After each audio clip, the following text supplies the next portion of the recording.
Hola amigos, saludos a todos los suscriptores del canal y a todos aquellos que nos visitan. Si no están suscritos aún, háganlo para estar al tanto de todas las reflexiones, las entrevistas y las charlas que hacemos en este podcast. Hoy vamos a hablar de un tema importante que es el conflicto entre Israel y Palestina. Y para ello vamos a hablarlo con Eduardo Baura, que es profesor de Historia Contemporánea especializado en Oriente Medio en la Universidad CEU San Pablo.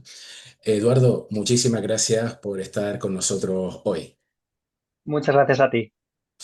Eduardo, la razón de que en este canal queramos tratar contigo este tema es porque estamos viendo una polarización hacia los dos extremos. La gente opina muy a la ligera de este tema, unos con unos, otros con otros. Es un tema que ya lleva muchos años. Y por ello, nos gustaría que nos aclararas o que nos explicaras de alguna forma cuál es el origen real del conflicto entre Israel y los palestinos. Pues bueno, habría que retrotraerse a bastante tiempo antes, ¿no? Digamos que el origen del conflicto moderno, casi todo el mundo está de acuerdo en decir que es 1948, que es cuando se entra en vigor, ¿no? Ese famoso plan de partición diseñado por la ONU, que acababa de nacer, como quien dice, que era un plan establecido en 1947, en 1948, en mayo, entra en vigor con la creación del Estado de Israel y con la creación abortada del Estado palestino, ¿no? Entonces, 1948 sería como el inicio del conflicto contemporáneo. Ahora bien, eso no quiere decir que las raíces no se hundan mucho más atrás, ¿no? Yo acabo de publicar un libro en el que se explica pormenorizadamente, y claro, yo empiezo hablando, para que te hagas una idea, empiezo hablando de Abraham, no porque haya que retrotraerse a 5.000 años de antigüedad para hablar de palestinos e israelíes, que además ese debate ya se lo dejo a los expertos en historia antigua, que no soy yo tanto en eso, pero es verdad que ya desde finales del 19 y comienzos del 20, que yo ahí pondría el foco, con el surgimiento del movimiento llamado sionismo, ¿no? Que es una palabra que ahora se utiliza mucho, pero yo creo que a veces no con toda la concreción correcta, pero bueno, hablando del surgimiento del sionismo, que es esta idea de que los judíos están siendo perseguidos, sobre todo en Europa Oriental, y merecen históricamente, ¿no? Tienen el merecimiento histórico de tener una nación propia, pues yo Movimiento político, establecería por ahí tanto, entiendo, ¿no? movimiento, vamos, intrínsecamente político. De hecho, los fundadores del sionismo, sobre todo Theodor Herzl, que es un reportero austrohúngaro que viaja a Francia para cubrir un affair que seguramente nos suena porque ha habido un par de películas últimamente, que se llama el caso Dreyfus, ¿no? Que es uno de los casos donde claramente se pone el antisemitismo encima de la mesa. Bueno, pues estamos hablando de finales del 19, cuando Theodor Herzl, que es una persona eminentemente laica, sí, una persona que ha heredado las creencias judías de su familia, pero es una persona, de hecho, de la que algunos historiadores incluso plantean el hecho de que pudiera ser incluso ateo. Bueno, pues estamos hablando de Theodor Herzl, que por una cuestión política dice, no, nos están persiguiendo en toda Europa, por tanto merecemos tener un Estado-nación. Él no es el primero que lo hace, ya había habido un médico ruso llamado Leon Pinsker que también había dicho lo mismo, y se habla ya de un Estado-refugio, ¿no? De los judíos a finales del 19. De hecho, sí, fíjate, Alex, que al principio tanto Herzl como sobre todo antes de él, una década antes Pinsker, no hablan de Palestina. Hablan de Patagonia, hablan incluso de comprar alguna colonia a los británicos en África, es decir, no se tiene claro que tenga que ser Palestina, pero ya Herzl a finales del 19 dice, sí, sí, tiene que ser Palestina. Claro, ya empiezan a llegar oleadas de judíos y ahí es cuando empieza el problema.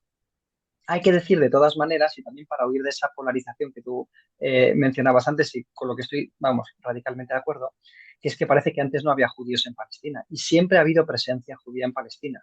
Es verdad que cuando el Imperio Romano acaba con el Segundo Templo y se produce la famosa diáspora judía, muchos judíos abandonan el territorio de lo que hoy día es Israel y Palestina, pero siempre ha habido un remanente, es verdad que en una proporción minoritaria, pero siempre ha habido población judía en el territorio.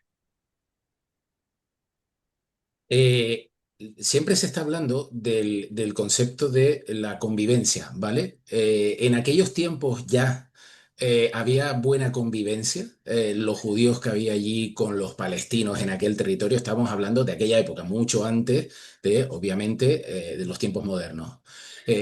¿Sí había esa convivencia o realmente siempre ha sido mala?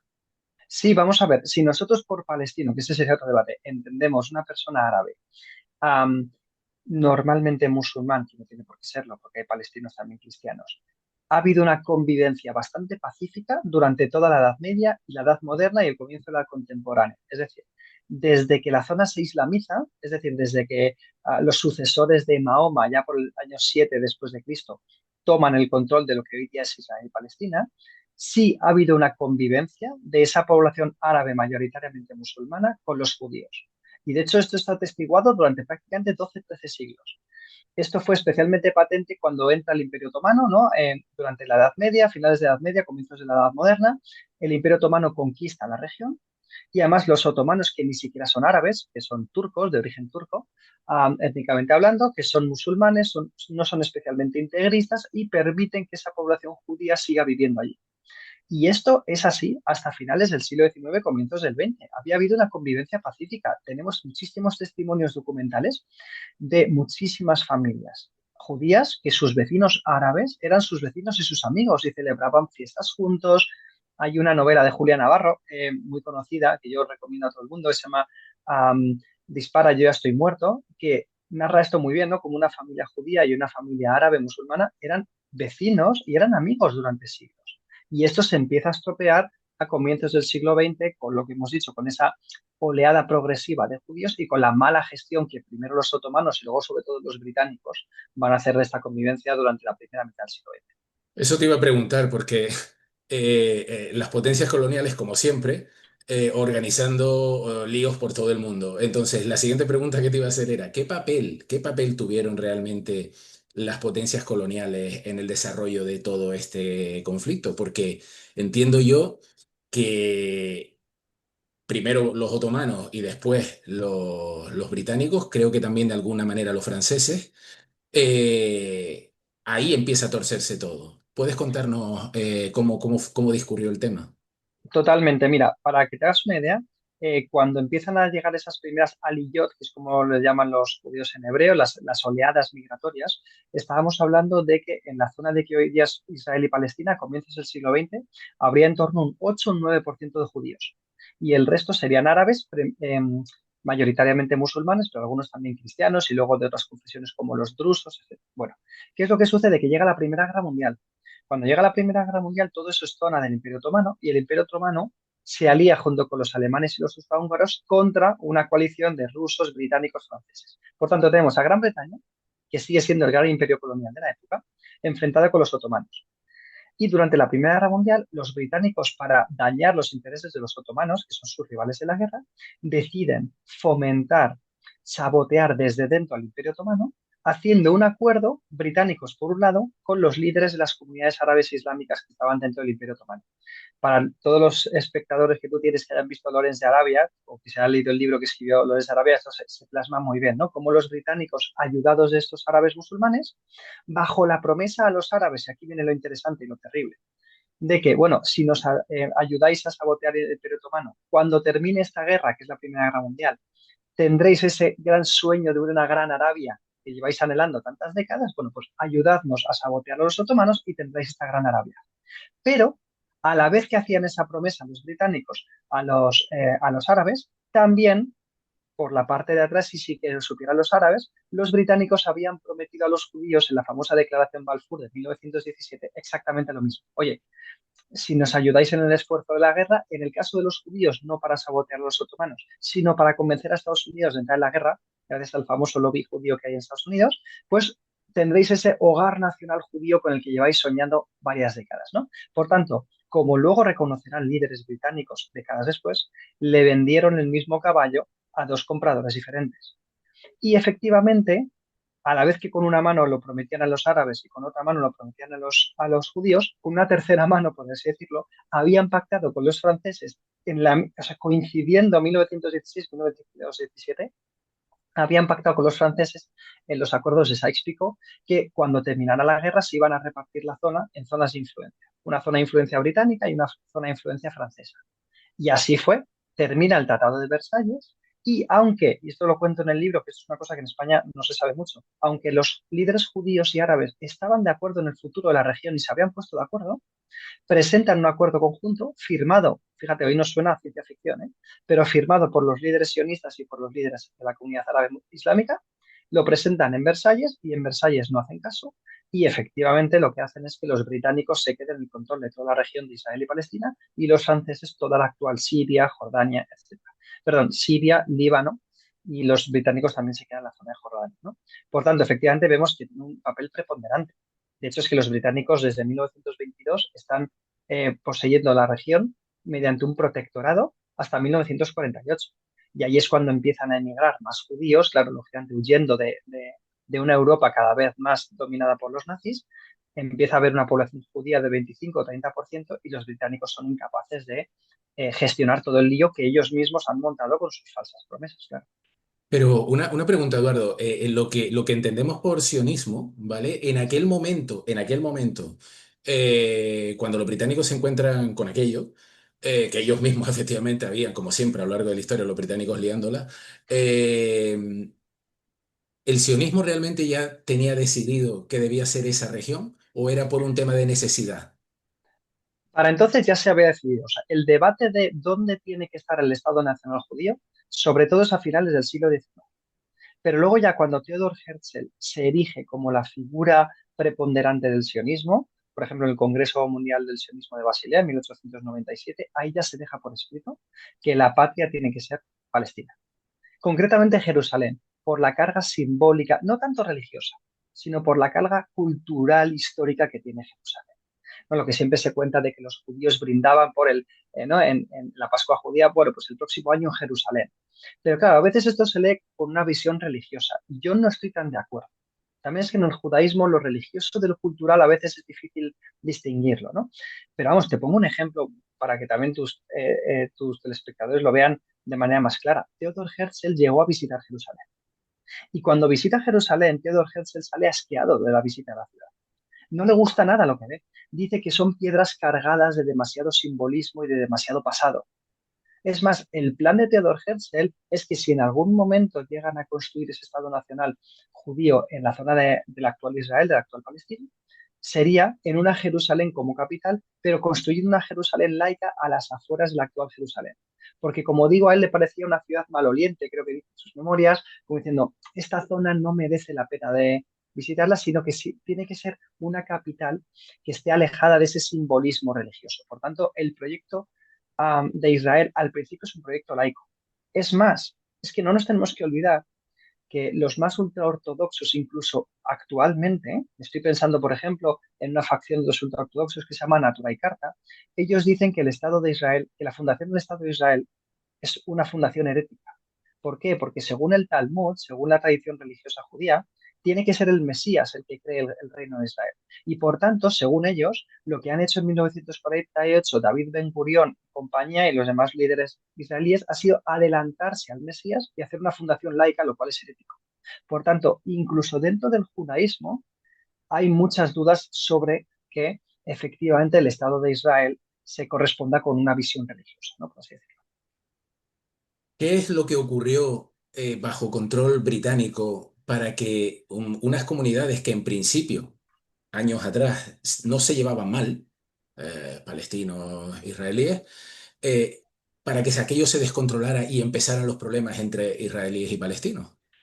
Pues lo primero que sucede es que cuando termina la Primera Guerra Mundial ya estamos hablando de un porcentaje de judíos más amplio, en torno a un 20, hay quien habla de un 25%, por tanto, claro, la población árabe ya empieza a mirar con cierto recelo a los judíos porque no es lo mismo tener un 10, un 12% de judíos, muchos de los cuales son herederos de los amigos de mis antepasados, ¿no? Desde el punto de vista de un palestino, si se quiere, que tener a judíos europeos que no son orientales, que no tienen la manera de ser de Oriente Medio, que no entienden el territorio y además muchos de estos judíos vienen con una visión bastante intransigente, vamos, considerando que Palestina les pertenece por una especie de derecho histórico religioso, ¿no? Eso es lo primero. Lo segundo hay que entender que tanto la población árabe como la población judía se empiezan a violentar y se empiezan a hacer cada vez más extremas. ¿Por qué? Porque reaccionan contra un poder colonial que es Inglaterra, que según ellos y con bastante razón les está traicionando. Por tanto, también ese sentimiento de traición yo creo que también ayuda a entender bastante bien ese caldo de cultivo que los británicos van gestionando. En tercer lugar, lo que sucede es que como estos inmigrantes judíos cada vez vienen en mayor medida, los británicos intentan poner coto, dependiendo del gobierno británico, y los árabes se empiezan a enfadar con los británicos porque ven que no ponen ningún tipo de coto, empieza a haber una serie de episodios que se conocen como las revueltas árabes. Es decir, porque Adolf Hitler llega al poder en Alemania y por tanto empieza a haber muchos judíos, no solo de Alemania, sino de otras zonas de Centro Europa, que empiezan a emigrar a Palestina. Entonces, cuando llegan esas oleadas de migrantes, los británicos no son capaces, porque no quieren o porque no pueden, de poner coto a esta inmigración. Eso hace que los árabes salten a las calles en toda la zona de la actual Palestina y lleven a cabo unas revueltas muy violentas. ¿Contra quién? Primero contra los británicos, pero ya se producen ataques tildados como antijudíos. A mí no me gusta la palabra antisemita porque los árabes originariamente son semitas también, pero bueno, si se quiere antisemitas, pero bueno, son judíos, antijudíos, en 1936-1937. Se incendian comercios judíos, etcétera. Eso en Jerusalén, en Hebrón, etcétera. Por tanto, empieza ya a haber una violencia de los árabes hacia los judíos. ¿Qué es lo que sucede? Que tanto los árabes como los judíos empiezan a armar guerrillas paramilitares, o llamarse paramilitares o incluso terroristas, ¿no? Si queremos. De hecho, esas revueltas árabes se les intenta poner coto mediante los británicos con un plan de partición. Es decir, a veces se piensa que el plan de partición de la ONU es el primero, y no. Los británicos ya habían visto en 1937, 10 años antes de la ONU, que la situación ya era irreversible y que por tanto era imposible que compartieran territorio. Y de hecho hacen un plan de partición en la famosa Comisión Peel, donde dicen, venga, pues el territorio va a ser un 80% para los árabes y un 20% para los judíos, respetando un poco el nivel de población que había, ¿no? Por tanto, para responder a tu pregunta, es una muy mala gestión por parte de los británicos y luego efectivamente ambas poblaciones se van convirtiendo a las posiciones más extremas, yo creo que también por esa desazón y por ese desencanto también de no haber tenido esa patria con la que les han prometido, ¿no? Cuando los judíos, bueno, voy a decir israelitas, no sé cuál es la palabra correcta en este caso, decir, bueno, vamos a decir judíos, ¿vale? Cuando los judíos llegan ya en mayor proporción, hay un desequilibrio entre población y tierras, recursos, entre ambas poblaciones que también contribuye a que los árabes digan, oye, aquí son menos, pero les están dando las tierras. Ahí, ¿cómo influyó ese tema? Porque yo he oído que hubo algo de eso. Es muy interesante la pregunta, Alex, porque además también yo creo que hay mucha retórica en este sentido demasiado polarizante sobre esto que pasó. Mira, efectivamente, cuando empiezan a llegar estas primeras oleadas de inmigración judía, lo que empieza a suceder es que vienen de Europa con bastantes recursos. Algunos de ellos no, es verdad que vienen huyendo de las persecuciones en el Imperio Ruso y vienen con una mano delante y una mano detrás. Y en ese sentido, por ejemplo, algunas familias judías especialmente pudientes de Europa, estoy pensando en los Rockefeller o los Rothschild, ¿no? En Estados Unidos y Europa, empiezan a dar dinero para que estas familias judías que acaban de llegar a Palestina puedan subsistir. Pero otros van a llegar con bastantes recursos. ¿Y qué es lo que va a suceder? Que van a empezar a comprar tierras y van a empezar a comprar tierras a los terratenientes árabes, muchos de los cuales no son palestinos. Porque claro, a veces desde la retórica más pro-israelí, más judía, se dice, bueno, es que nosotros les compramos totalmente legalmente las tierras que nos dieron. Y nosotros, como veníamos de Europa con muchos conocimientos agrícolas, convertimos auténticos desiertos en vergeles. Y hay parte de cierto en esta retórica, pero a veces se olvida el hecho de que los que les venden las tierras no son los palestinos, que muchas veces son labradores, sino los terratenientes que vivían en la actual Siria, en la actual Jordania. Por tanto, es cierto que los judíos compran tierras, a veces son las mejores tierras y otras veces son tierras muy pobres a las que ellos saben sacar rendimiento por sus conocimientos agrícolas que traen de Europa, pero es verdad que desde el punto de vista palestino no fueron ellos los que les vendieron las tierras, sino que fueron los terratenientes que estaban fuera de Palestina. Hubo un poco de todo. También es verdad que estos judíos, por ejemplo, hicieron una cosa que a los árabes les enfadó bastante, y es que, al igual que los árabes habían contratado como mano de obra a los judíos que iban llegando, la queja de los palestinos es que los judíos no hicieron eso, sino que los judíos, un poco para protegerse y colaborar entre ellos, lo que hicieron fue contratar mano de obra exclusivamente judía. Y por tanto los árabes se sintieron maltratados comparativamente desde ese punto de vista. ¿Vale? Hemos hablado de una gestión británica que no supieron hacerlo. Hemos hablado de las dos poblaciones que se enfadan con los británicos, pero también con la otra parte. Y entonces hemos hablado de que empiezan a crearse guerrillas paramilitares, ¿vale? Pero ¿en qué momento escala? Es decir, una cosa es que, bueno, yo me estoy cabreado con los británicos, pero esto creo que hay una injusticia con con esta gente que está llegando. ¿En qué momento esto, si podemos hablarlo así, ¿vale? Yo soy un tipo corriente, ¿vale? Pero yo, tío, se desmadra, ¿vale? Claro, pues mira, el primer hito, que es verdad que no dura mucho, pero ya es la primera china en el zapato de la paz, por así decirlo, es que los árabes musulmanes eligen como líder, ya justo después de la Primera Guerra Mundial, a un tipo que se llama Amin al-Husseini. Este hombre que es el gran muftí de Jerusalén, como el líder religioso de la comunidad islámica en la actual Palestina, este hombre, durante los años 20, comienzos de los años 30, va a hacer llamamientos a los ataques contra los británicos y contra los judíos, ¿vale? Y este hombre, cuando llega en la década de los 30, lo que va a hacer va a ser que se va a radicalizar, se va a fanatizar y siendo, repito, el representante de los árabes musulmanes en la zona, lo que va a hacer va a ser que va a ser expulsado por los británicos del protectorado, porque va a ser uno de los líderes de esas revueltas árabes que mencionábamos antes, que va a ser uno de los primeros conatos donde se va a empezar efectivamente a ir de madre el asunto, y no va a hacer otra cosa que irse durante la Segunda Guerra Mundial a Italia y a Alemania y se va a entrevistar con el propio Hitler. Por tanto, tenemos a el líder de la comunidad árabe musulmana siendo partidario de las ideas nazis de persecución y exterminación contra los judíos. Entonces, yo creo que este hito, que a veces en España por lo menos no se cuenta demasiado, creo que también es importante entender. ¿Qué es lo que sucede? Que yo creo que el momento en el que se va de madre ya la cuestión es primero en estas revueltas árabes, como te digo, porque ahí ya vemos un enfrentamiento muy claro de estas guerrillas paramilitares de los árabes contra las de los judíos.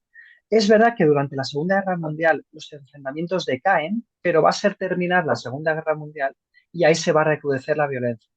¿Por qué? Porque cuando acaba la Segunda Guerra Mundial y el mundo mira horrorizado lo que han sido los campos de exterminio, porque no olvidemos que mucha gente durante la Segunda Guerra Mundial no sabía lo que estaba sucediendo en los campos de exterminio. Y llegan ya esas imágenes que van rodando los soviéticos y los estadounidenses cuando liberan los campos. Entonces empiezan ya tanto Truman por el lado estadounidense como el propio Stalin desde el lado soviético a decir, bueno, esta gente se merece un estado propio, ¿no? Y ya se empieza a rumorear con la idea de que van a poner un hogar nacional judío en Palestina. Y ahí ya, en ese momento que ya tenemos un tercio de la población en la actual Palestina que son judíos, va a ser en ese momento cuando empiece la violencia. Ahora bien, realmente el estallido de la violencia empieza cuando se aprueba, a finales de noviembre de 1947, cuando se aprueba el plan de partición. Cuando en ese momento se aprueba el plan de partición, es cuando las naciones árabes de alrededor dicen que con nosotros que no cuenten para respetar este plan.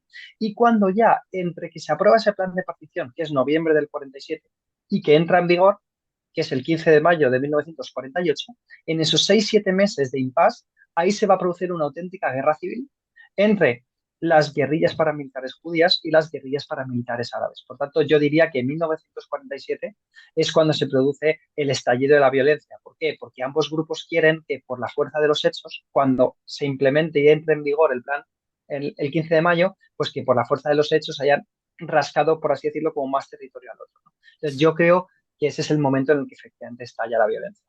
Ahora te preguntaré por el plan de partición, pero estoy interesado en saber, y mientras todo eso pasaba, ¿qué pasaba con los británicos? ¿Se quitaron de en medio? Bueno, los británicos continúan mal que bien gobernando el protectorado, pero ¿qué es lo que sucede? Que cuando acaba la Segunda Guerra Mundial, hay que entender que los británicos estaban muy interesados en controlar Palestina, no por Palestina en sí, que como recursos geográficos, recursos económicos no tiene tantos. La importancia de Palestina, igual que hoy día, es su enclave. Entonces, los británicos estaban muy interesados, sobre todo, ¿por qué? Porque durante la Segunda Guerra Mundial, antes de la Segunda Guerra Mundial, ya había planes británicos para abandonar el protectorado, porque les daba más quebraderos de cabeza que otra cosa. ¿Qué es lo que sucede? Que estalla la Segunda Guerra Mundial y los británicos, en este caso Churchill, después se dan cuenta de que no pueden renunciar a Palestina. ¿Por qué? Porque sobre todo desde la colonia de la India, que acordémonos de que es la joya de la corona, desde allí entran por el canal de Suez un montón de tropas y de recursos para los británicos que son necesarios en la Segunda Guerra Mundial. Por tanto, durante la Segunda Guerra Mundial no abandonan Palestina por el componente geográfico que tiene, geoestratégico. ¿Qué pasa? Que acaba la Segunda Guerra Mundial y ya los gobernantes británicos, en este caso Attlee, que es el que gana a Churchill las elecciones después de la guerra, dicen, mira, esto es un quebradero de cabeza, el protectorado británico en Palestina, se están matando unos a otros, es un auténtico quebradero de cabeza en el sentido de todos los recursos que nos está consumiendo. Ya los británicos bastantes problemas tenemos y encima la India estaba en el proceso de descolonización. Por tanto, ya ni siquiera nos sirve para eso. Por tanto, ahí es cuando en 1946-47 los británicos levantan la bandera blanca, ¿no? Por así decirlo, y dicen, mira, nosotros queremos salir de aquí. Y es cuando piden formalmente a la ONU que haga un plan para que se diseñe el futuro de esa región, sin ellos. Por tanto, dicen, mira, nosotros nos comprometemos a estar aquí hasta que entre en vigor el plan que haga la ONU. ¿Y el plan de partición en qué consistió exactamente? Claro, pues lo que sucede es que la ONU, que hay que entender que se acaba de constituir. Claro, nosotros hablamos en 2025 pues, como si la ONU siempre hubiera existido y de hecho en este año se están cumpliendo los 80, el 80 aniversario, ¿no? De la fundación de Eh, la ONU. Porque Bueno, Eduardo, dime, el plan de partición sería una primera versión de lo que hoy entendemos por los dos estados. la solución de los dos estados, efectivamente. Entonces, ¿qué es lo que sucede? Pues que llegan 11 comisionados de la ONU. La ONU, que por ese momento, estamos hablando de 1947, tenía pocos estados miembros con respecto a ahora, que básicamente eran los vencedores de la Segunda Guerra Mundial, deciden mandar una comisión con 11 delegados, presidido por un sueco. Entonces, los 11 delegados llegan a lo que hoy día es Palestina e Israel, que entonces era el protectorado británico, y se pasean durante varias semanas por el territorio intentando entrevistarse con los líderes judíos y con los líderes árabes. ¿Para qué? Para que entrevistándose con unos, con otros y con los ingleses, se hagan una composición de lugar y digan, venga, vale, pues habiendo ya conocido más sobre el terreno, la situación, vamos a hacer un plan de partición del territorio. Primer error que cometen los árabes musulmanes es que sus líderes al principio se niegan a participar de las conversaciones con estos comisionados. Mientras que los judíos, que en este sentido son mucho más hábiles, le reciben con los brazos abiertos y David Ben Gurion, Golda Meir, todos esos líderes que nos suenan que van a ser los primeros presidentes y primeros ministros, mejor dicho, de Israel, son los que van a recibir con los brazos abiertos a los delegados y lo que van a conseguir, gracias a su buen hacer y a la cerrazón de los líderes árabes musulmanes, de nuevo guiados por este hombre que decía antes, que es Amir al-Husseini, es que finalmente la impresión con la que se van a quedar los 11 delegados de la ONU es la impresión que los judíos quieren hacer llegar. Es decir, es más, hay una anécdota histórica muy curiosa y es que los 11 delegados de la ONU vieron cómo los refugiados judíos que venían en el famoso barco del Éxodo, que nos sonará por la película de Paul Newman, ellos vieron desde el puerto de Haifa cómo eran rechazados por las autoridades portuarias británicas. Miles de refugiados que venían huyendo del holocausto. Y claro, el presidente de la comisión, este sueco, dijo, este es el mejor testimonio que nos podían hacer llegar.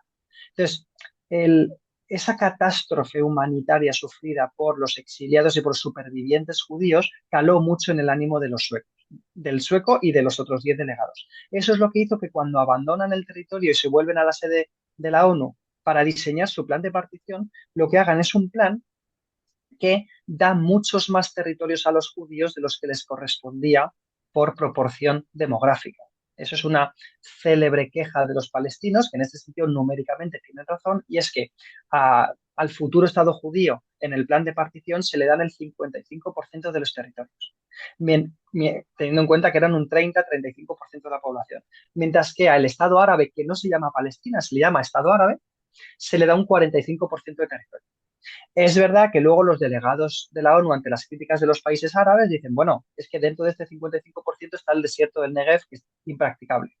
Por tanto, tampoco es eso. Y el plan de partición de la ONU ha sido muy criticado. De hecho, si cualquiera de tus espectadores ve un mapa, a mí siempre me preguntan en las conferencias, en las clases, oye, ¿por qué no hicieron una línea en el medio y de aquí para arriba para unos y de aquí para abajo para otros? Sería mucho más sencillo. Porque la ONU, yo creo que con buen criterio, quiso respetar ya la población que había en la zona.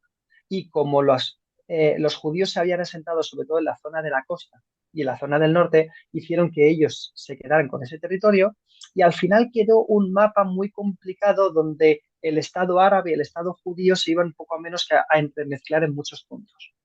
¿Qué es lo que sucedió? Y esto ya es historia, que efectivamente cuando entra en vigor el plan de partición y ya se ha producido esa guerra civil que comentábamos antes, se va a producir el mismo día, el 15 de mayo, la primera guerra por la cual los 5 estados árabes de alrededor declaran la guerra a Israel. Entonces ya se van a producir una serie de guerras, todas ellas las ha ganado Israel, e Israel cada vez que ha ganado una guerra se ha quedado con un cachito más de territorio. Esa es la razón por la cual la actual solución de los dos estados, que si quieres luego ya hablamos del futuro, es bastante difícil de llevar a cabo. ¿Por qué? Porque Israel ha ido conquistando una serie de territorios que desde su punto de vista son legítimas conquistas de guerra. Y claro, ahora para hacer un Estado palestino lo que habría que hacer es que Israel se retirara de esas posiciones que lo ganan. Cuando se produce ese conflicto entre varios estados árabes e Israel, ese acuerdo, esa propuesta de partición, entiendo yo que se desmonta, o sea, ya se abandona, ¿no?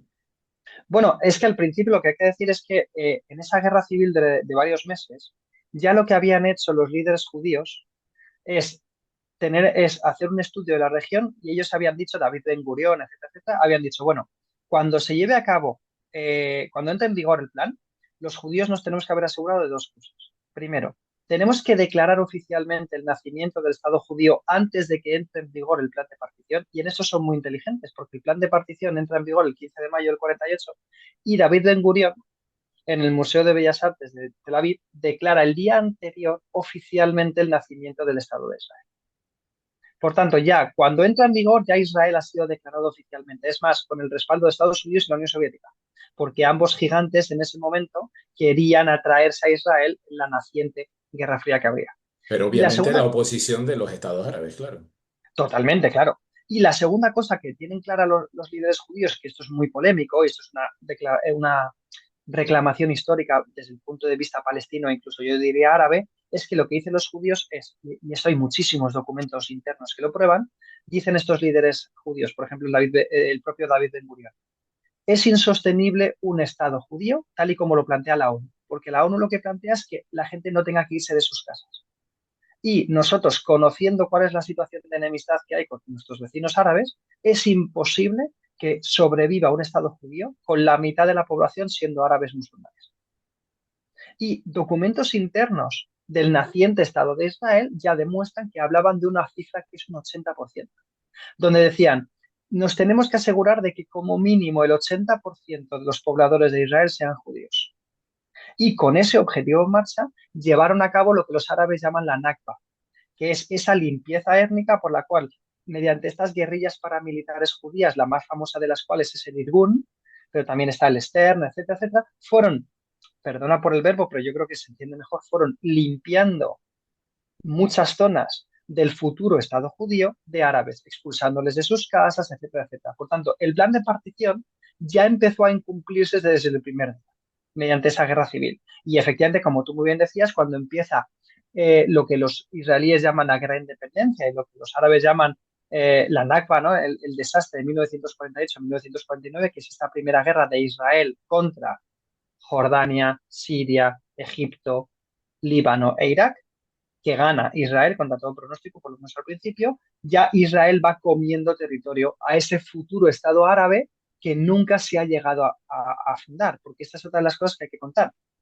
que al igual que los judíos sí que llegaron a formalizar institucionalmente la creación del Estado de Israel, en ese Estado árabe que nadie decía que se tenía que llamar Palestina, pero que hoy día llamamos Palestina, nunca se llegó a fundar. ¿Por qué? Otra cosa que no se suele contar.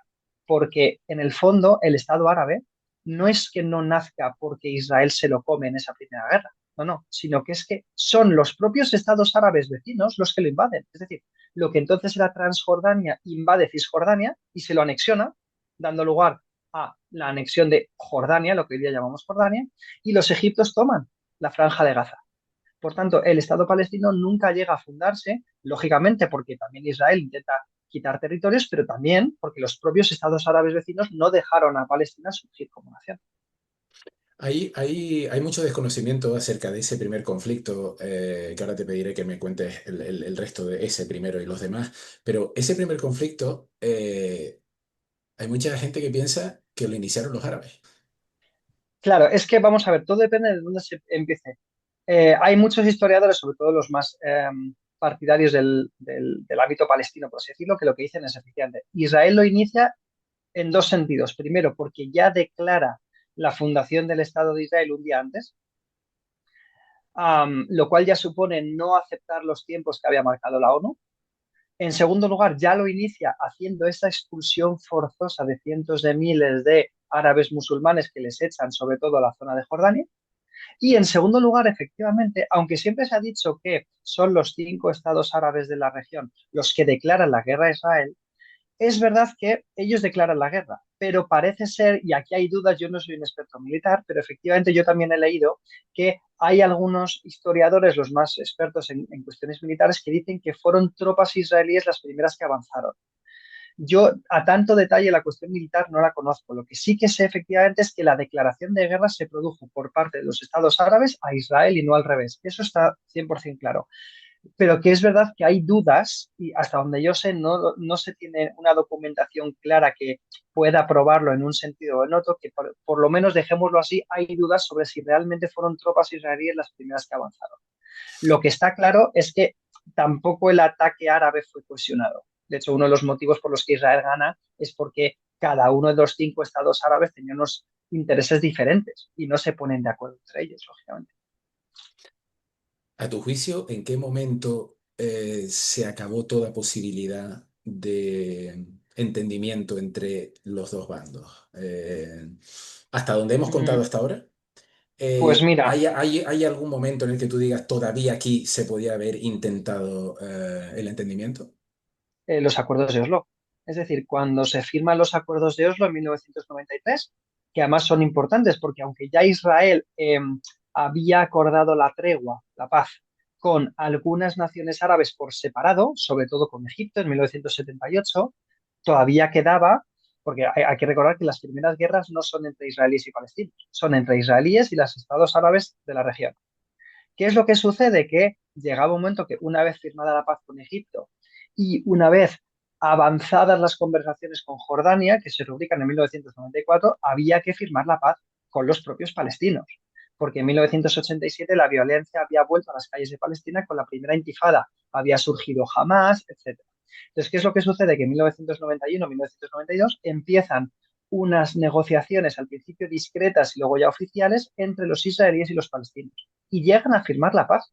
Esa famosa paz que hace de anfitrión de ella Bill Clinton en Washington en 1993, ya con una hoja de ruta bien delimitada de cuál era el futuro de la región, ¿no? Acordémonos de esos mapas que decían Israel se va a retirar de Gaza, cosa que hizo Israel, y va a hacer una retirada progresiva de Cisjordania. Vamos a dividir Cisjordania en 3 tipos de zonas, de tal manera que Israel controle totalmente una de ellas, la otra la controle políticamente los palestinos, con Yasser Arafat a la cabeza, mientras que Israel pues lo controle desde un punto de vista militar y sí que haya una tercera zona que sea mayoritaria, que Israel se la queda por si acaso, por así decirlo, ¿no? Y la idea de los acuerdos de Oslo es que si la paz impera, con el paso del tiempo, Israel se vaya retirando de todos los territorios. O sea, la hoja de ruta estaba marcada y para mí ese es el momento donde se prácticamente se rozó, ¿no? Con la punta de los dedos la paz.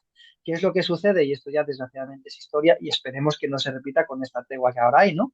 Pero lo que sucedió es, como tantas veces en la historia, que los fanáticos de un lado y los de otro hicieron trizas la esperanza de la paz, porque cuando firman la paz, por un lado el primer ministro israelí, Isaac Rabin, y por otro lado el líder del movimiento palestino, Yasser Arafat, cuando vuelven a sus respectivos territorios, los fanáticos de uno y de otro lado les tachan de traidores y de haber acabado con lo que ellos consideraban con la lucha nacional esencial, ¿no? De haber roto con las esencias. A Rabin le llaman poco menos, de hecho, hay gente del Likud que le llama líder de las SS por haber dado la paz a un terrorista como era Arafat, y a Arafat le dice que es un traidor de la causa palestina por haber dado la mano a Isaac Rabin. Y ya todos sabemos cómo termina Isaac Rabin, que es asesinado por un ultra dentro de Israel. Si a eso le sumamos que después llega Netanyahu al poder, que ya conocemos cómo se las gasta Netanyahu, y que desde el punto de vista palestino, Arafat o bien es incapaz o bien no quiere terminar con la violencia, y cómo algunos terroristas palestinos empiezan a llegar a llenar Israel con atentados suicidas en los autobuses, etcétera, etcétera, pues con los fanáticos de uno y el otro lado se acabó la esperanza de paz. Por tanto, para responder a tu pregunta, para mí ese fue el momento en el que naufragó la paz. Es verdad que ha habido algún intento, como Camp David en el año 2000, etcétera, donde se intentó volver a ciertas negociaciones, pero sin la voluntad política suficiente. Mm, yo sé que es complicado lo que te voy a preguntar ahora, pero creo que puede ser bastante aclaratorio. En todo a lo largo de toda esta historia, en primer lugar, ¿cuál es el origen de Hamas? Y Ujú. dos, ¿qué relación tiene el origen de Hamas con la Autoridad Nacional Palestina y la aparente incapacidad que tenía para gestionar los intereses palestinos? Porque se ha Claro. hablado de que incluso Occidente estuvo metida en lo que es el origen, en la financiación de la propia Hamas, ¿no? Entonces, creo que es un punto importante porque esto, yo creo que en este asunto, como casi todo en la vida, aquí no hay blanco y negro, hay una escala de grises brutal, ¿no? Entonces, ¿cómo nace Hamas y qué relación tiene con Al-Fatah, con la Autoridad Nacional Palestina y demás? Vale, pues yo empezaría más o menos en los años 60, que es cuando lo que hoy día llamamos los palestinos empiezan a organizarse como grupo político. Es decir, después de haber perdido esta guerra de Israel contra los cinco estados árabes vecinos, las propias personas que viven en Cisjordania y en Gaza se empiezan a organizar en diferentes agrupaciones de carácter nacionalista laico. Ojo, laico. Y aquí hay un líder que al principio no entra dentro de estos grupos, pero luego ya se convierte en el líder, que va a ser Yasser Arafat. Yasser Arafat, que todos yo creo, los que por lo menos ya peinamos alguna cana, yo creo que ya tenemos más o menos su imagen, ¿no? En el cerebro, que era el principal líder de la causa palestina, ¿no? Pues Kufilla, etcétera, etcétera. Bueno, pues Yasser Arafat es un gobernante laico, que él funda una organización que se llama Fatah, que es una organización de resistencia al principio de carácter terrorista, guerrillero, llámese como se quiera, que lucha contra Israel y lucha por establecer una nación de carácter árabe en el territorio, sin tener en cuenta Israel. Es decir, desde el comienzo Yasser Arafat tiene muy claro y solo hace falta ver cuál es el mapa que aparece en el logo de Fatah, que después es la Organización de Liberación de Palestina, la OLP, para ver que es un mapa unicolor. Es decir, que su idea, aunque desde un punto de vista laico, es que Israel no tiene derecho histórico a estar sobre el territorio y que todo eso tiene que ser palestino. Es decir, la Bueno, pues va a ser desaparición de Israel como tal. totalmente. ¿Qué es lo que sucede? Que Yasser Arafat empieza a operar contra Israel, primero desde el Líbano, luego desde Siria, luego se tiene que refugiar perdón, desde Jordania, luego desde Siria, luego se va al Líbano y luego acaba en Túnez, y empieza a operar desde un punto de vista guerrillero, terrorista, paramilitar, como se quiere llamar, contra Israel. Pero el propio Yasser Arafat poco a poco va a ir cambiando sus postulados. ¿Fue porque se convenció de que la violencia no daba para más o fue por una cuestión tacticista? No se sabe y ahí ya hay muchas interpretaciones, pero lo que está claro es que cuando llega la década de los 80, Yasser Arafat se da cuenta de que por la violencia no va a llegar a establecer el Estado palestino y yo creo que muchos tenemos en la memoria ese célebre discurso que da en la Asamblea Nacional de las Naciones Unidas, ¿no? Diciendo, me he traído el arma de un guerrillero, el Kalashnikov en una mano, ¿no? Y la rama de olivo que simboliza la paz por el otro, no dejéis que se me caiga la rama de olivo, ¿no? Pues vamos a darle una oportunidad para la paz.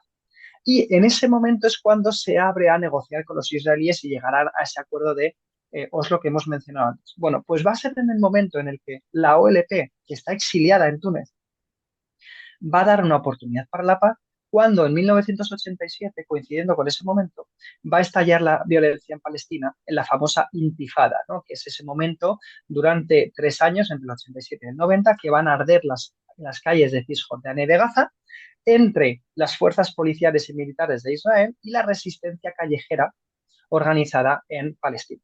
Y va a ser ahí cuando surja Hamas.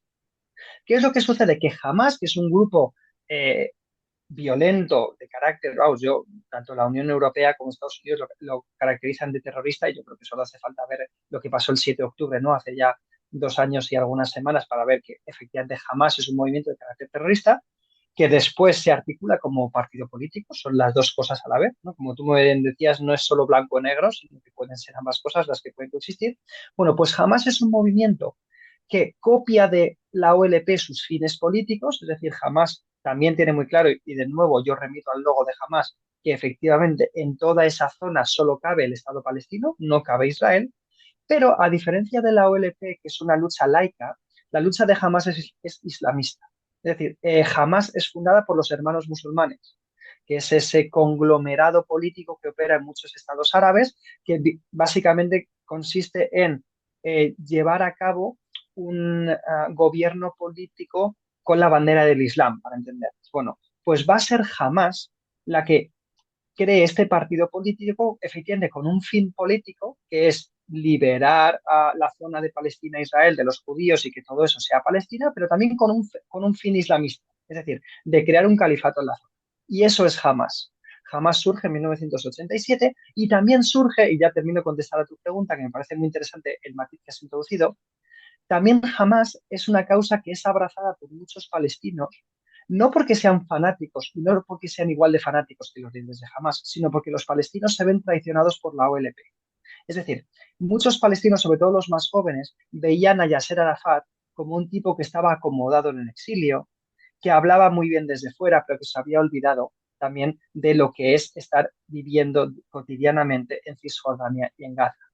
Además, hay que entender que cuando se llevan a cabo los acuerdos de Oslo y Yasser Arafat vuelve y se convierte en el presidente de Palestina, empieza a surgir un rumor bastante fundado de que Arafat es un corrupto y de que todos los gobernantes palestinos en Cisjordania y en Gaza lo que hacen es quedarse con las ayudas internacionales, etcétera, etcétera. Por tanto, hoy día, incluso hoy día, jamás sigue siendo el partido eh, preferido por los palestinos, porque a pesar de su violencia, es para muchos palestinos la mejor alternativa política que tienen para defender a los palestinos, porque la otra opción son los herederos de Arafat. Arafat ya murió hace más de 20 años, pero son los herederos de Arafat, ahora mismo que es Mahmoud Abbas, que es el líder que lleva ya casi 20 años gobernando allí, que para ellos son los corruptos que en el fondo se ponen de lado a la hora de defender a los palestinos. Y según esta narrativa, pues son los de Hamas los únicos que luchan por sus intereses.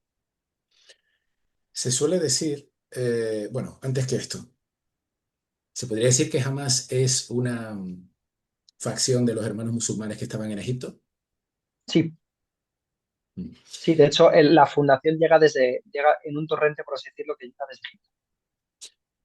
Y el hecho de que la Autoridad Nacional Palestina, digamos, tuviera o he leído que podía tener acuerdos a la hora de temas energéticos, temas de con naciones como Rusia y demás, pudo acelerar su caída.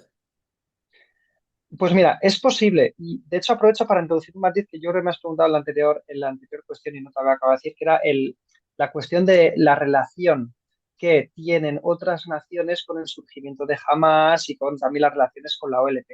Vamos a ver, está bastante demostrado que cuando Hamas surge en 1987, en este contexto de la primera intifada, hay personas a las que les viene bien este surgimiento.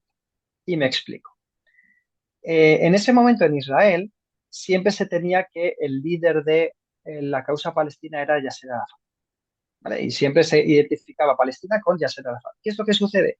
Que llega un momento, sobre todo cuando fracasa los acuerdos de Oslo a finales del 90, comienzos de los 2000, llega un momento que a los líderes israelíes, y aquí hay que destacar a Benjamin Netanyahu, que era primer ministro por entonces, les empieza a interesar debilitar la causa palestina. ¿Cómo debilitas la causa palestina? Dividiéndola. Por tanto, empieza a haber una corriente de opinión dentro de algunos gobiernos israelíes diciendo, oye, a lo mejor la mejor manera, la manera más efectiva de debilitar desde dentro la causa palestina, que está empezando a ganar bastantes adeptos, sobre todo en la izquierda internacional, es debilitarla desde dentro. ¿Cómo lo hacemos? Aupando, fomentando el auge de Hamas. ¿Por qué? Bueno, la máxima que ya conocemos todos, una máxima muy extendida en la historia, que es divide y vencerás. Entonces, utilizando esta máxima, ¿qué es lo que hicieron bastantes gobiernos? Además, esto se ha demostrado bastantes gabinetes, sobre todo el de Netanyahu. Pues no diré que armarles, ni mucho menos, pero sí fomentar, aupar a Hamas. ¿Para qué? Precisamente para debilitar la causa palestina. De hecho, en el año 2006 se producen las únicas elecciones legislativas que ha habido de carácter general en Palestina hasta entonces. Jamás vence, ojo, vence tanto en Gaza como en Cisjordania, se produce una guerra civil entre la Autoridad Nacional Palestina, Fatah, y Hamas, y finalmente en el año 2007, después de un año de guerra, se llega a un statu quo que ha seguido hasta la invasión de Israel en 2023, por el cual Hamas se queda con el control de Gaza y la Autoridad Nacional Palestina se queda con el control de Cisjordania. Por tanto, en este sentido, los israelíes habían conseguido de manera muy hábil su objetivo de dividir la causa. Entonces, efectivamente se ha demostrado, porque de hecho el propio Netanyahu hace pocos meses lo reconoció, que si no financiaron ellos a Hamas, sí que permitieron que a través sobre todo de Qatar llegara financiación a Hamas. ¿Por qué? Porque, como digo, esta es una manera de debilitar al enemigo. Por tanto, las conexiones efectivamente que hay, no solo con Rusia, etcétera, sino con la propia Israel a la hora de financiar tanto a la OLP como a Hamas han sido bastante demostradas en este sentido. Hemos hablado hasta ahora de lo que es el conflicto Israel-Palestina, pero cuyo origen tiene el Imperio Otomano y los británicos. Pero Sí, también al principio hablaste de la parte francesa. Claro, hoy en día, bueno, ya hoy en día, hace muchísimo tiempo que eso es una zona caliente, ¿no? Pero claro, ¿en qué momento el conflicto se extiende y ya entra Hezbollah, el tema de, en fin, todo lo que es Siria y demás? Porque al final parece, algunos lo relacionan con ese proyecto o lo que llaman el proyecto del Gran Israel, que algunos podrían tener en mente, ¿no? Es decir, ¿en qué momento se extiende más allá de lo que era la propia Franja de Gaza? pues mira, por ir por partes, primero has hablado de Francia. Entonces, Francia desde el principio, ya en los años 50, se erige como el gran aliado europeo de Israel. Aquí hay muchas conexiones, también hay una comunidad judía en Francia bastante importante, pero por ponerte un ejemplo, en los años 50, y esto el propio Simón Pérez lo reconoció, Simón Pérez, que durante mucho tiempo fue bueno, ocupó diferentes puestos en diferentes administraciones, ¿no? Era del gobierno del Partido Laborista en Israel, de la izquierda israelí, para entendernos. Simón Pérez fue el artífice de que Israel tuviera la bomba atómica. Y Simón Pérez, en un documental poco antes de morir, reconoció que Israel desarrolló la bomba atómica gracias a Francia, que Francia le alquiló el uranio necesario. Por tanto, Francia tiene bastante que ver con esta cuestión, ¿vale? Por eso también ha sido tan sorprendente desde un punto de vista histórico que Emmanuel Macron haya decidido reconocer oficialmente el Estado de Palestina, porque con esto se rompían décadas de alianza entre Israel y Francia. Segunda cuestión, me preguntas, ¿cuándo se externaliza, por así decirlo, el conflicto? Es decir, ¿cuándo entran en la lucha muchos países? Bueno, entran en la lucha muchos países desde 1948, como hemos visto, porque las primeras guerras son entre Israel y otros estados árabes. Pero efectivamente hay un punto que a mí me parece especialmente importante, que es 1979. ¿Qué sucede en 1979? La Revolución Islámica en Irán. Irán pasa de ser el gran aliado que tenía Occidente en la zona, junto con Israel, cuando estaba el Shah de Persia, que era un aliado de Estados Unidos y de todo Occidente, pasa a convertirse en un estado poco menos que paria. ¿Por qué? Porque el Ayatollah Khomeini lleva a cabo una revolución de carácter integrista islámico y poco a poco empieza a intentar exportar esa revolución islámica más allá de las fronteras de Irán. Y durante los años 80 lo que va a hacer Irán, de manera bastante inteligente, es empezar a crear lo que se llaman guerrillas proxy, grupos paramilitares que obedecen las órdenes de Teherán para hostigar a Israel y a Occidente. Y ahí tenemos cómo Irán va a crear Hezbollah, ¿no? Que es ese partido, de nuevo, uno de estos híbridos de guerrillas paramilitares y partido político hecho todo uno, que va a convertirse de facto en el gran gobernante del Líbano durante varias décadas y que, de hecho, si uno va al Líbano se da cuenta que está partido en dos. Uno es lo que gobierna realmente el gobierno del Líbano y otro es lo que gobierna Hezbollah, aunque ahora han sido muy diezmados por parte de Israel en estos dos últimos años. Luego también surgen las guerrillas de los hutíes en Yemen, y luego también efectivamente está el gobierno de Siria, que para mí la caída del gobierno de Siria a finales del 2024 es de las cuestiones más interesantes que han pasado últimamente, porque hay que recordar que aunque Siria es una nación mayoritariamente sunita, suní, el gobierno que había en Siria desde mitad del siglo XX era el gobierno de los Assad, primero con el padre y luego con el hijo, que es de una secta chií y por tanto aliados con el gran gobierno chií que es Irán. Por tanto, a través del corredor de Siria llegaba toda la ayuda en forma de financiación y de armas de Irán, por un lado, a Hezbollah, y por otro lado a Hamas, a los hutíes, etc. Y el hecho de que en diciembre del 24 caiga el régimen de los Assad es bastante importante para entender cómo Irán ha perdido muchísima influencia en el territorio. Por tanto, estamos ante un conflicto que efectivamente parece que está circunscrito a Israel y Palestina, pero es mucho más amplio. Para terminar, me preguntabas por el Gran Israel. Vamos a ver, el Gran Israel es un proyecto sionista religioso, podríamos decir, que tiene parte del, de la élite política, podríamos decir, de Israel y respaldado por una proporción no pequeña de israelíes que consiste en volver a las fronteras del Israel bíblico, por así decirlo. Lo que pasa es que, según los líderes que uno lee o que uno escucha, por Gran Israel se pueden entender muchas cosas. Para resumirlo, hay personas que cuando hablan de Gran Israel se refieren a volver a las fronteras de 1967, es decir, de antes de la Guerra de los 6 días, juntando los Altos del Golán y juntando toda la zona de la península del Sinaí. Es decir, hoy día sería coger Israel y también coger la península del Sinaí. ¿Qué es lo que sucede? Que los partidarios del Gran Israel bíblico, por ejemplo, algunos socios de coalición de Netanyahu, como Itamar Ben-Gvir o Bezalel Smotrich, lo que dicen es que el Gran Israel consiste básicamente en coger el actual de Israel y anexionarse todo Cisjordania. Es más, ellos no lo llaman Cisjordania, lo llaman Judea y Samaria, que es el nombre bíblico de las dos zonas. Y hay unos partidarios que incluso van mucho más allá, que hablan de que Israel tendría que ser Israel más Cisjordania, más incluso algunas zonas de Jordania. Por tanto, eso es un proyecto político, ojo, defendido no solo por un par de fanáticos locos de Israel, sino que es un plan que hay algunos ministros, el propio Netanyahu, por ejemplo, ha dicho que no rechaza el plan de, oye, pues extender las fronteras de Israel hacia este Israel bíblico. Ahora voy a decir una maldad, ¿vale? ¿Tú crees que esto tiene solo que ver con un plan sionista que lleva desde hace de tiempo atrás? ¿O tiene que ver con que la expansión de Israel sirva para cortar el acceso, esa gran ruta de la seda china al Mediterráneo? Claro, aquí hay una cuestión muy interesante. Yo no soy Porque experto en yo es que yo lo geopolítica, relaciono con la economía y con la geopolítica todo, ¿vale? O sea, claro, el tema es religioso y tal, bien, pero que aquí al final, a ver, los intereses son los que son, ¿vale? claro. Entonces, yo, a ver, yo al final me gusta ser prudente porque yo soy historiador y yo sé de historia. Entonces, yo de cuestiones de geopolítica a mí me interesan mucho, leo, pero no soy experto, entonces lo quiero dejar claro por si acaso meto la pata en algo porque no es ni mucho menos mi campo de experiencia. Ahora bien, efectivamente, yo creo que detrás de esto hay un interés económico bastante claro. Al igual que te digo, por ejemplo, que en la cuestión de Gaza no hay dinero, por lo menos desde el punto de vista israelí, creo que sí que lo hay ese interés económico por parte de Estados Unidos, ¿no? Lógicamente, pues financiar toda la futura reconstrucción, porque desde un punto de vista, aunque sea urbanístico, ahí hay mucho dinero. Bueno, el Pero tema de efectivamente, Gaza, las reservas de gas, de gas que hay frente a las costas de Gaza, evidentemente.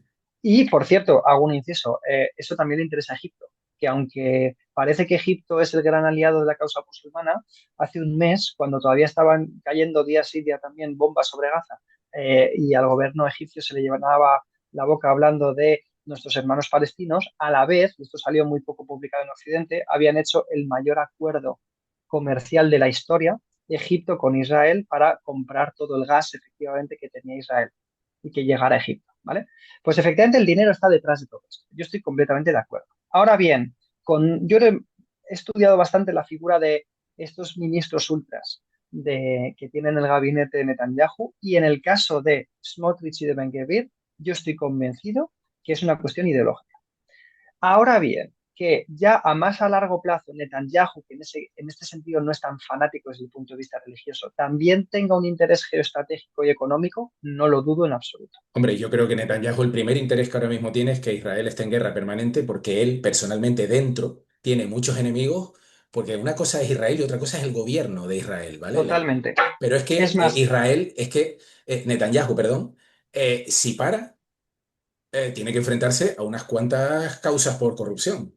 es que claro, efectivamente, Netanyahu tiene abiertas la causa 1000, la causa 2000, la causa 4000, creo que se llamaban, que son tres causas judiciales que tiene abiertas por abuso de confianza, corrupción y fraude, ¿vale? Pero es que además de eso, tiene pendiente la comisión de investigación del 7 de octubre, que él ha ido aplazando sine die en la guerra. Yo estoy convencido, y mira que ahora estoy muy contento con esta tregua, porque yo de verdad sí que creo que con todas las fallas que pueda haber en el famoso plan de Trump, por lo menos sí que se ha detenido la violencia, ¿no? Por lo tanto, yo creo que todos nos tendríamos que felicitar, pero es verdad que Netanyahu no ha querido esta tregua. Netanyahu ha sido arrastrado a esa tregua por parte de Trump. De todas formas, Em, en ese plan no se contempla la retirada completa de Israel, ni mucho menos. No, de hecho, Israel lo que dice es que se va a quedar con una especie de zona de seguridad, que es la zona fronteriza, para que no se repitan ataques del 7 de octubre. A lo que me refiero es a que no nos llamemos a engaño, y de verdad que yo quiero ser optimista con esta tregua, pero que a esta tregua ni jamás la ha deseado, ni Israel la ha deseado. O sea, a ambos han sido arrastrados. Yo el otro día hablaba en una entrevista que a mí se me venía la imagen de los dos típicos niños que están en el recreo peleándose y que la profesora les coge y les obliga a darse la mano, ¿no? Y la típica imagen de que a todos nos ha pasado que le damos la mano al otro manteniendo la cara de odio, pero sabemos que le tenemos que dar la mano porque nos lo imponen, ¿no? Yo creo que eso es lo que ha pasado con esta tregua, es decir, ni jamás, lógicamente, está por la labor de pactar nada con los israelíes, porque en su carta fundacional ellos abogan por exterminar a Israel, ni el Israel de Netanyahu, ojo, el Israel de Netanyahu, el gobierno de Netanyahu, estaba por la labor de pactar. Es más, es que si finalmente sale bien esta tregua, Netanyahu no ha cumplido su gran objetivo político, que es exterminar a Hamas, que es acabar con Hamas.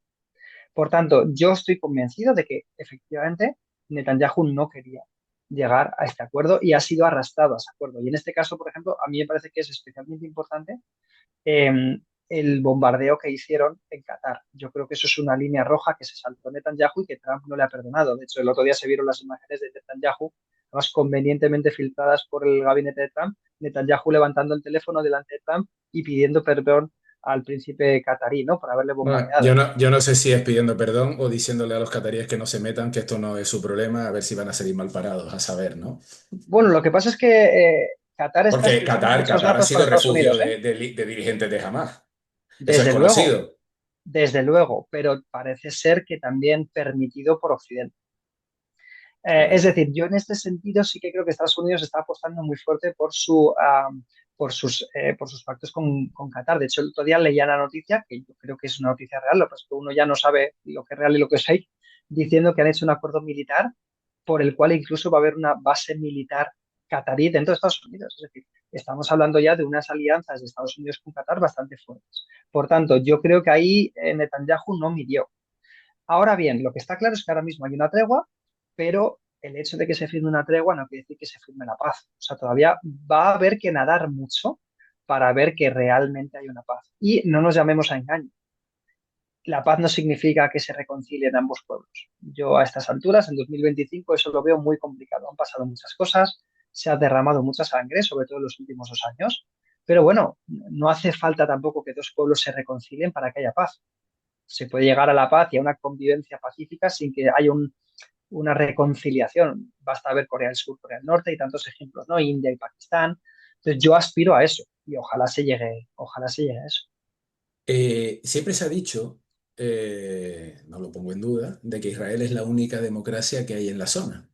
¿Bien? Pero Israel es una democracia en los territorios ocupados. No, no lo es. Vamos a ver, primero habría que ver qué entendemos por democracia. Democracia no es solo votar cada 4 años, ¿no? Porque entonces habría muchas zonas que también serían democracia. Ni tener elecciones limpias, yo creo que tiene que haber más requisitos. Ahora bien, a mí me parece que uno de los puntos fundamentales de que exista una democracia es que haya lugar para el disenso, que haya lugar para la oposición sin ser castigado por ello. Y en ese sentido me parece que lo que es dentro de Israel sí que la hay, es decir, ha habido muchas manifestaciones contra Netanyahu, ha habido líderes que han hablado en contra, que es verdad que hay una censura, sobre todo la ha habido en estos 2 años de guerra contra ciertas voces que saltaban, está claro, pero yo creo que sí que es verdad que Bueno, la en censura Estados no la Unidos hay. estamos comiendo todo Occidente, la verdad, ¿eh? Y efectivamente, claro, es que si empezamos a medir con esa, si ponemos el listón tan alto, efectivamente, ¿dónde está el listón? Entonces, yo sí que creo que Israel es una democracia. Te pongo un ejemplo, es que hace un par de semanas fueron las entregas de los Oscar israelíes, para así decirlo, de la Academia de Cine Israelí, y todos los discursos fueron contra Netanyahu. Y se permitió, es decir, yo creo que eso pasa en una democracia, ¿no? Ahora bien, el hecho de que sea una democracia dentro de Israel y sobre todo para el 75% de judíos, no quiere decir que sea una democracia perfecta en todos los territorios. Y efectivamente, en los territorios ocupados de Cisjordania no es un gobierno democrático. Está ¿Por qué? Porque, militarizado, de hecho. claro, está militarizado y las personas que viven allí no tienen los mismos derechos. Es que solo hace falta ir a Belén, ir a Ramala, ir a Nablus para ver todos los controles, para ver que son ciudadanos de segunda o incluso de tercera. Por tanto, aunque sea una democracia, está llevando a cabo una ocupación que la ONU ha declarado como ilegal desde 1967, sobre todo en Cisjordania. Y con todo lo que ha pasado en Gaza, mientras los ojos de todo el mundo estaban puestos en Gaza, por la puerta de atrás, Netanyahu ha ordenado la construcción de más asentamientos ilegales en Cisjordania. Y ya van por 750.000 los colonos israelíes que viven en Cisjordania. Por tanto, efectivamente, hay una situación de irregularidad desde el punto de vista del derecho internacional indiscutible. Ya por último, Eduardo, me gustaría que nos aclararas, porque creo que sinceramente hay una confusión con los términos. Sabes que cuando alguien habla en contra de Israel, "Ah, antisemita", ¿vale? Pero es que no todos en Israel son semitas, ¿vale? De hecho, creo, si no recuerdo mal, que incluso el propio Netanyahu y buena parte hay un montón de gente, son házaros. Pero claro, Uh -huh. también hay, con la teoría del tema de los ázaros y demás, es que esto es otro, pero bueno, a ver si lo puedes sintetizar, porque claro, una cosa es semita, otra cosa es judío, otra cosa es judaísmo, y por último el concepto del sionismo. A ver si lo Claro. podemos aclarar un poco, porque la gente se lía, pero mogollón con este tema. A ver, vamos a ver. Yo, de hecho, mi libro lo empiezo con un primer capítulo dedicado a aclaración de términos. Porque efectivamente me parece que muchas veces no entendemos bien este conflicto porque nos liamos con los términos. Yo muchas veces cuando doy conferencias, etcétera, la gente me viene, "Buah, este conflicto es imposible, es imposible". El otro día terminé un ciclo de 10 conferencias y me decía una, oye, pues más o menos me he logrado enterar, pero es que claro, es que es muy difícil porque quiénes son los unos, quiénes son los otros. Entonces, para entendernos, judío quiere decir, hay diferentes maneras de entender judío, pero para entendernos, yo sé que lo voy a simplificar, judío es una persona que pertenece a la religión judía. Ahora bien, ese concepto de judío, con el paso del tiempo, se ha ido entremezclando con cuestiones culturales e incluso étnicas, porque durante gran parte de su historia los judíos han reclamado que una persona judía es una persona cuya madre es judía. Es decir, tú puedes creer o no creer en Dios, puedes ir a la sinagoga los sábados o puedes no ir, pero tú eres judío porque tu madre es judía. Por eso hay tantos judíos que son laicos, incluso ateos. Pensemos en Woody Allen, etc. Por tanto, el concepto judío, ni los propios judíos se ponen de acuerdo en qué es lo que hace a un judío ser judío o no. Además, como ellos no son proselitistas, porque los judíos no intentan extender el judaísmo, son 15 millones y se calcula que en 2050 serán 16 millones de judíos. Por tanto, el judaísmo no avanza en ese sentido. Entonces, judío es un concepto religioso y, si se quiere, un concepto cultural o étnico, pero no es un concepto político. Por eso hay judíos viviendo en Estados Unidos. Es más, ha habido épocas de la historia donde ha habido más judíos viviendo en Estados Unidos que en Israel. ¿Vale? En segundo lugar, luego están los israelíes, que los israelíes son un concepto político. Una persona israelí es una persona con pasaporte israelí. El 75% de los israelíes son judíos, efectivamente, pero el 25% de los israelíes no son judíos. La gran parte de ese 25% son árabes musulmanes. Y luego están los cristianos, los drusos, etcétera. Pero que en principio tienen los mismos derechos que los judíos. Por tanto, no confundir israelí con judío. Aparte, ¿qué es un sionista? Un sionista es una persona, sea judía o no, porque hay sionistas que no son judíos, que está convencida del derecho histórico que tienen los judíos para tener un hogar nacional en lo que hoy día llamamos Israel o Palestina. Eso es un sionista. Por tanto, el sionismo es un movimiento esencialmente político. Y como decíamos al comienzo de nuestra charla, los primeros líderes sionistas no son especialmente religiosos. ¿Qué es lo que sucede? Que luego hay ahora partidos políticos en Israel que son sionistas religiosos. Es decir, que lo que dicen es, el derecho que tienen los israelíes, los judíos, a tener una nación aquí, emana de la Biblia. Y por tanto, y aquí volvemos al gran Israel del que hablábamos antes, las fronteras de Israel tienen que coincidir con las fronteras bíblicas de Israel. Otra discusión sería en qué fecha ponemos esas fronteras, ¿no? Porque no es lo mismo lo que tenía Abraham que lo que tenía Moisés, etc. Pero bueno, por resumir, esos son los conceptos de judío, de Y si, sionista. y si hablamos de semitas y házaros, Claro, entonces, vamos a ver, originalmente los semitas son los descendientes de Sem. Estamos hablando del Antiguo Testamento. Y dentro de los descendientes de Sem estarían también tanto los árabes como los judíos como otros muchos pueblos. Por eso yo me resisto a utilizar la palabra antisemita, que yo sé que es la que está más extendida, para hablar Sí, de los pero tú ataques sabes que contra los alguien dice judíos. algo en contra de Israel y enseguida es antisemita, ¿vale? O Lo sé, sea, pero es absurdo porque ya digo, también los árabes son semitas. Entonces, hay que diferenciar lo que es una crítica política a algo que está haciendo un Estado ahora mismo gobernado por Netanyahu, que eso es una crítica, perdón, como el que critica a Pedro Sánchez, es decir, o el que critica a Donald Trump. Eso no es ser antisemita, es absurdo decir eso. Es más, ni siquiera criticar a Trump, perdón, a Netanyahu, es ser antisionista, porque una persona puede estar de acuerdo en el derecho que tienen los israelíes a estar sobre el lugar, pero no estar de acuerdo con Netanyahu. Yo personalmente, y no tengo ningún tipo de problema en mojarme, porque me he mojado en más entrevistas, yo soy partidario de los dos estados. Yo creo que lo más justo es que haya un estado de Israel y un estado de Palestina. Por tanto, yo estoy de acuerdo.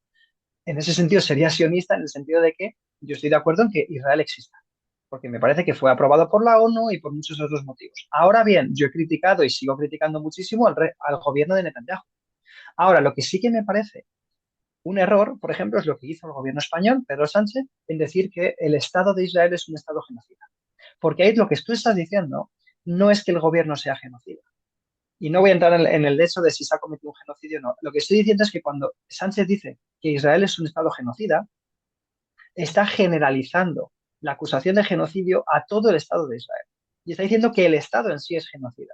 no, Y a estamos mí hablando eso me del parece gobierno de Netanyahu. claro, es el gobierno de Netanyahu.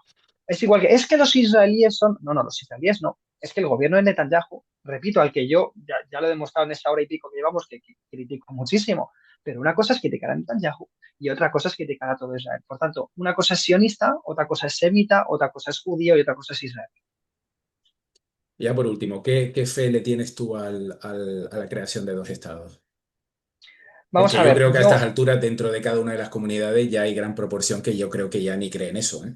bueno, es que desgraciadamente yo eso en los cursos los enseño, ¿no? Cómo ha ido evolucionando las encuestas. Hubo una época en la que la mayoría de palestinos y sobre todo la mayoría de los israelíes abogaban por los dos estados.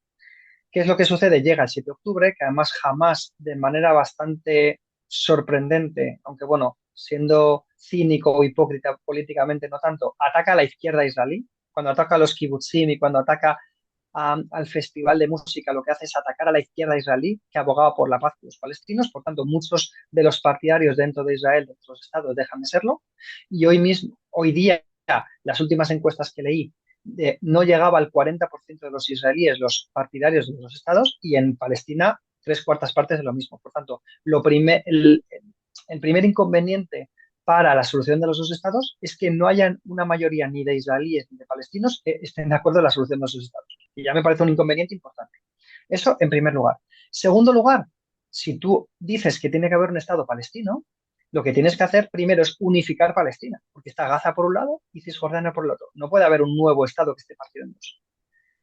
Claro, ¿qué gobernante de Israel va a aceptar renunciar a un territorio israelí que lleva siendo israelí 70 años para dar ese corredor que una a Gaza de Cisjordania? En tercer lugar, Cisjordania tendría que ser liberada, tendría que ser limpiada de los colonos. Re- Te vuelvo a hacer la pregunta, ¿qué primer ministro israelí va a decidir la expulsión forzosa de 750.000 colonos judíos que llevan viviendo allí, en gran parte apoyados y financiados por el propio gobierno de Israel? Incluso desde un punto de vista del derecho, que yo no soy experto en derecho, yo si fuera un colono israelí, haría un pleito contra Israel.